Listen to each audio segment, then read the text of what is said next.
అనుష్క విషయానికి వస్తే తను ఓకే అంటే నాదనిగా చాలామంది దృష్టిలో ఇండస్ట్రీలో చాలా బయట వాళ్ళ దృష్టిలో కూడా తను వ్యక్తిత్వంగా చాలా గొప్ప మనిషి. బట్ నటిగా ఆవిడకి ఎన్ని మార్కులు ఇస్తారు మీరు? అంటే చాలామంది దృష్టిలో ఆవిడ ఒక అందమైన శిల్పం మాత్రమే అన్నది ఒక కామెంట్. మీ కామెంట్ ఏంటి? ఇప్పుడు నేను చెప్పడం కాదండి, ఈ రోజున రుద్రమ్మదేవి అంటే అనుష్క, అనుష్క అంటే ఓకే తన ఆహార్యం సూట్ అయింది. ఆహారమే కాదండి, మీకు ప్రతి ఒక్కళ్ళు అమ్మాయి పెర్ఫార్మెన్స్ గురించి అంటే ఎక్కడ అతి చేయకుండా అంటే అవన్నీ కూడా డైరెక్టర్గా నా దీని మేరకే చేస్తారు వాళ్ళు. బట్ ఎక్కడ మనం అతి చేయించలేదు. ఇప్పుడు తను ఎంతైనా క్వీన్. ఇప్పుడు రాజ్యం నుంచి తనని వెళ్ళగొట్టినప్పుడు ఇంకా బీభత్సమైన నటన చేసేయచ్చు, కానీ ఎంతైనా తన స్ట్రేచర్ ఆ రాజస్వం అనేది దిక్కూడదు. సో ఇలాంటివన్నీ చాలా బ్యాలెన్స్డ్గా చేసింది అమ్మాయి. అంటే మామూలుగా అయితే చిన్న ఎడ్జ్ అనమాట, అది అతిగా చేస్తే మనకి చాలా ఇదే ప్రమాదం ఉంది. ఈ రోజున అందరూ కూడా అభినందిస్తున్నారంటే మెయిన్ ఆ మెచ్యూరిటీ అండి. ముఖ్యంగా 2 పాత్రల మధ్య అమ్మాయి భిన్నమైన ఇది చూపించింది. ఇటు రుద్రదేవుడు మేల్ గెటప్, అటు రుద్రమ్మదేవి ఫిమేల్ గెటప్. ఇక ఫిమేల్ గెటప్లో ఎంత ఫెమినైనిటీ, ఎంత లాలిత్యంగా, ఎంత ఆ పాటలో పున్నమైపోయే పాటలో మీరు గమనించవచ్చు ఎంత సున్నితంగా ఉంటుందో, అంత రఫ్గా ఇక్కడ రుద్రదేవుడు గెటప్లో. అంటే అమ్మాయి రుద్రదేవుడిగా ఇంట్రడ్యూస్ అయిన ఒక 3-4 మినిట్స్ వరకు ఎవరు గుర్తుపట్టలేదు.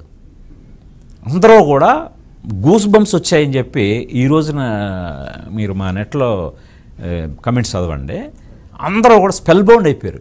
ఏంటి అమ్మాయి బాడీ లాంగ్వేజ్ కానీ, ఇది చాలా రేర్గా ఆర్టిస్టులకు దొరికే ఆపర్చునిటీ అండి. అంటే మగాళ్ళు ఆడవేషం వేసి మెప్పించడం ఈజీ అండి, దాన్ని మనం ఎంటర్టైనింగ్గాను కామెడీగా చేసేస్తాం. అమ్మాయి అబ్బాయిగా మెప్పించడం అనేది మామూలు కత్తి మీద సొమ్ము.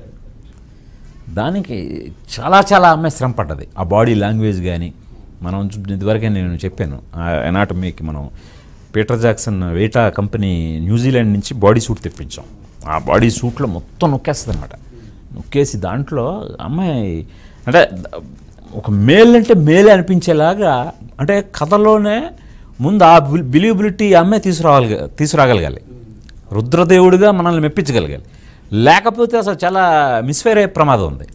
ఈ రోజున ఈ సినిమా ఎంత సక్సెస్ అయిందంటే అనుష్క రుద్రదేవుడిగా బిలీవబిలిటీ తీసుకురావడమేనండి. బాహుబలిలో తమన్నాకి అనుష్క మగవేషం తనకి ఏమన్నా పోలికలు ఎక్కడన్నా అన్నారా ఎవరన్నా? ఏమలేదండి, ఎందుకంటారా? ఇది వేరు ఇది వేరు. మీరే ఎందుకో బాహుబలిలోంచి బయట రావట్లేదు మీరు.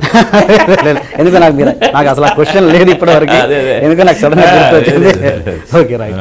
ఇంకొకటి అండి, ఈ క్వశ్చన్ నేను చాలామంది డేటలను అడిగాను, మిమ్మల్ని కూడా అడుగుతున్నాను. ఏంటంటే ఇది ఓకే, ఇది తెలంగాణ బ్యాక్డ్రాప్లో తీసుకున్న సినిమా, బట్ అంటే ఓన్లీ అల్లు అర్జున్ మాత్రమే తెలంగాణ మాట్లాడుతున్నాడు, ఎందుకు మిగతా వాళ్ళు ఎందుకు మాట్లాడలేదు? ఇది లాజిక్ మొదటి తెలంగాణ బ్యాక్డ్రాప్లో తీసిన సినిమా కాదండి ఇది. ఓకే, కాకతీయ మహాసామ్రాజ్యం అనేది ఓరుగల్లుకే పరిమితమైన చిన్న రాజ్యం కాదు. బిగినింగే చెప్పడం జరిగింది. మనం జియోగ్రఫికల్గా మ్యాప్ చూపిస్తూ చిరంజీవి గారు వాయిస్ ఓవర్లో ఇటు ఒరిస్సా బార్డర్ నుండి అటు మహారాష్ట్ర, ఇటు కర్ణాటక, ఇటు తమిళనాడు, కంచి, టోటల్ సౌత్.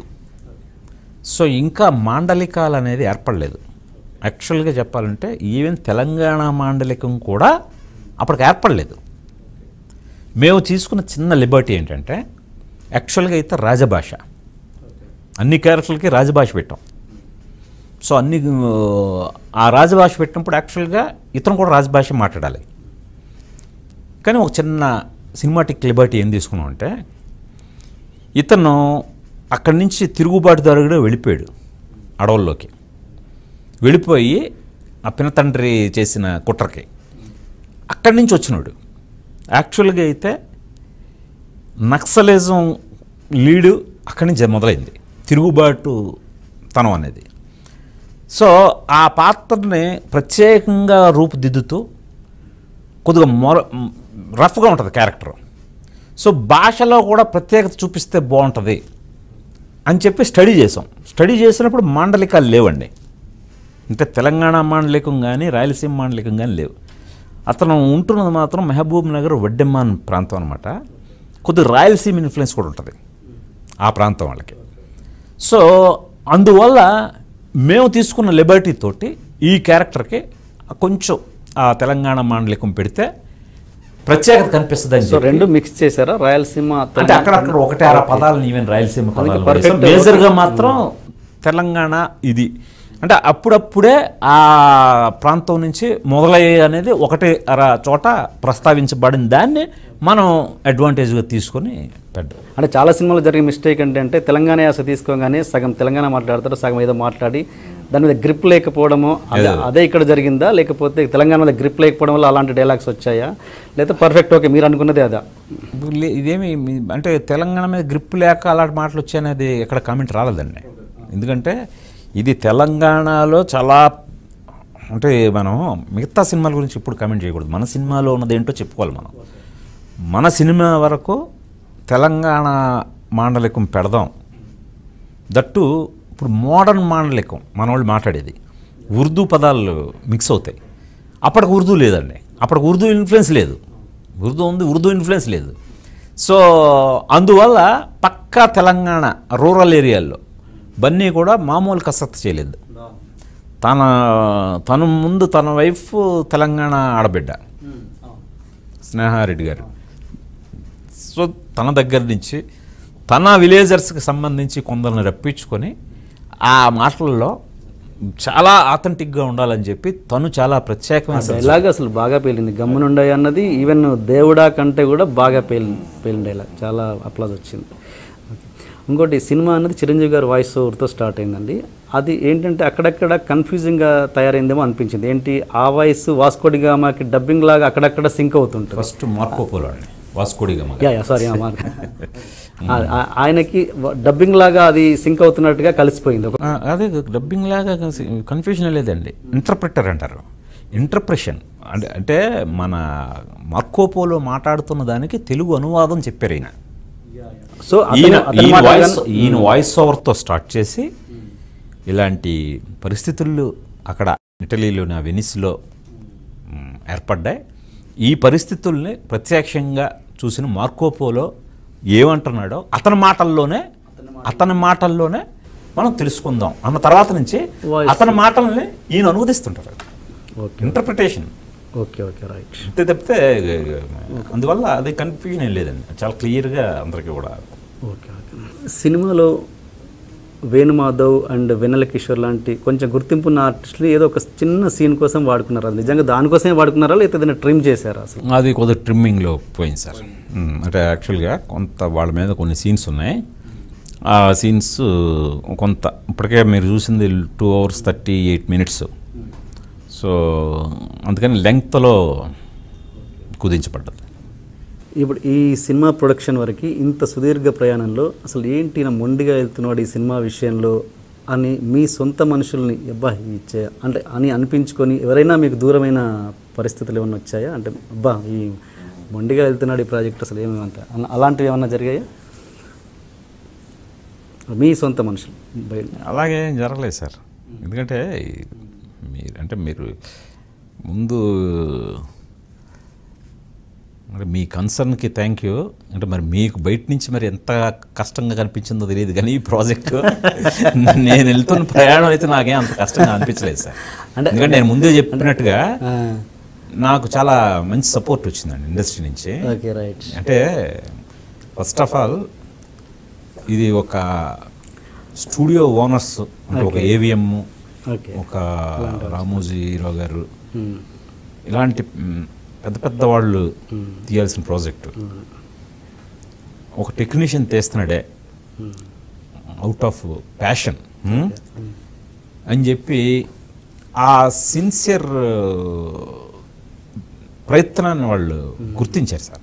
గుర్తించి ఈ రోజున 80 కోట్లు బడ్జెట్ పెట్టారంటే 80 కోట్లు నా జోబులోంచి నేను కాదు కదా, మా తరతరాలు సంపాదించిన పెట్టలేం కదా.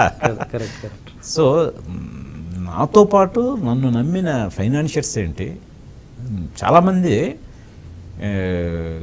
ఇన్వాల్వ్ అయి ఉన్నారు. వాళ్ళందరూ కూడా నా సిన్సియర్ అటెంప్ట్ని బాగా నమ్మారండి.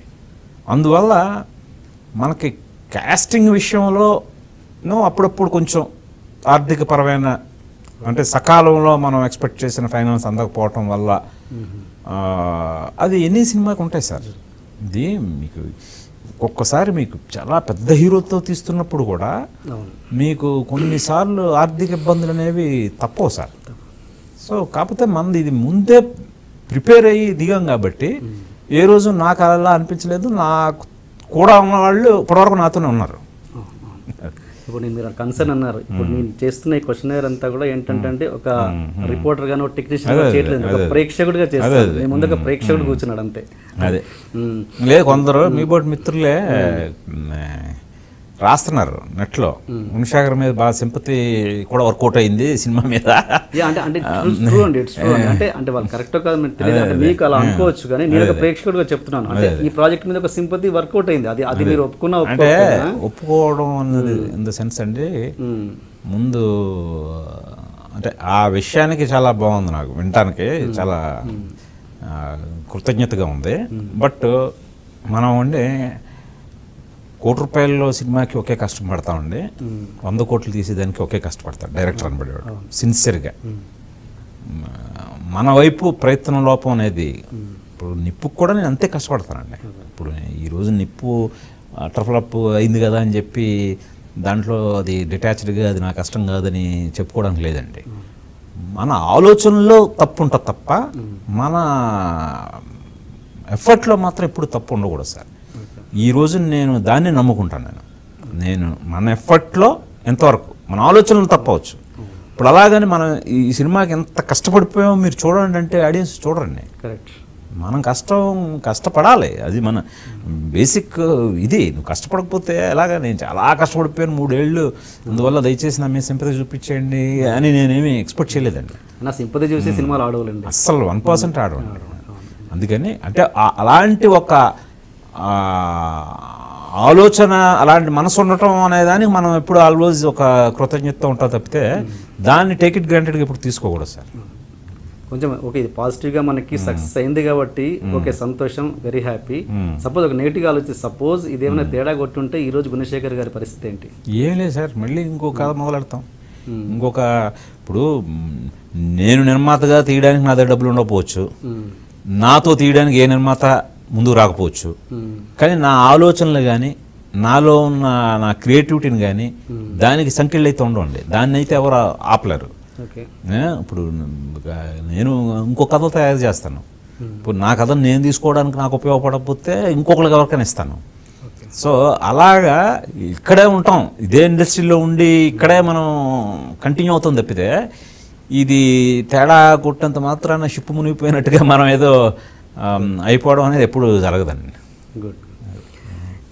ఇళయరాజా గారి విషయానికి వస్తే ఆయనే సూపర్, ఆయన దాంట్లో ఎవరు తప్పు పట్టే అవసరం లేదు. బట్ ఈ సినిమా విషయానికి వస్తే ఆయన పాటల విషయంలో 100% న్యాయం చేశారని మీరు అనుకుంటున్నారా? బ్యాక్గ్రౌండ్ స్కోర్ అంతా ఎవ్రీథింగ్ ఇస్, పాటల విషయానికి వస్తే అదే అండి, అంటే సిచ్యువేషన్కి తగ్గట్టు ఆయన చేయడం జరిగిందండి. ఒకటేనండి, ఇప్పుడు మనం తీస్తున్నది ఇది out and out commercial regular film కాదు, ఇది ఒక హిస్టారికల్ 13th centuryలో జరిగిన కథను మనం చెప్తున్నాం. ఏం చెప్పినా సరే అది నువ్వు హిస్టరీ చెప్పు, కమర్షియల్ సినిమా చెప్పు, ఇంకోటి ఏదైనా చెప్పు, జనరంజకంగా చెప్పడం అనేది ఇంపార్టెంట్. అలాగా ఆయన ఆ సిచ్యువేషన్కి తగ్గట్టు జనరంజకంగా చెప్పడం కోసం ఆయన ప్రయత్నించారు. ఆ ప్రయత్నం నాకు నచ్చింది. నేను నచ్చి నాకు ఓకే అంటేనే ఆయన పాట ఇస్తారు తప్పితే, ఇప్పుడు మీకు పాట నచ్చినా నచ్చకపోయినా అది ఓకే చేసింది నేను డైరెక్టర్. సో అందువల్ల ఈ సినిమా మూడుకు తగ్గట్టు పాటలు కానీ, ఈ సినిమా మూడుకు తగ్గట్టు నేపథ్య సంగీతం కానీ ఆయన చాలా గొప్పగా అందించారు. Please subscribe to iDream. Please subscribe for more videos.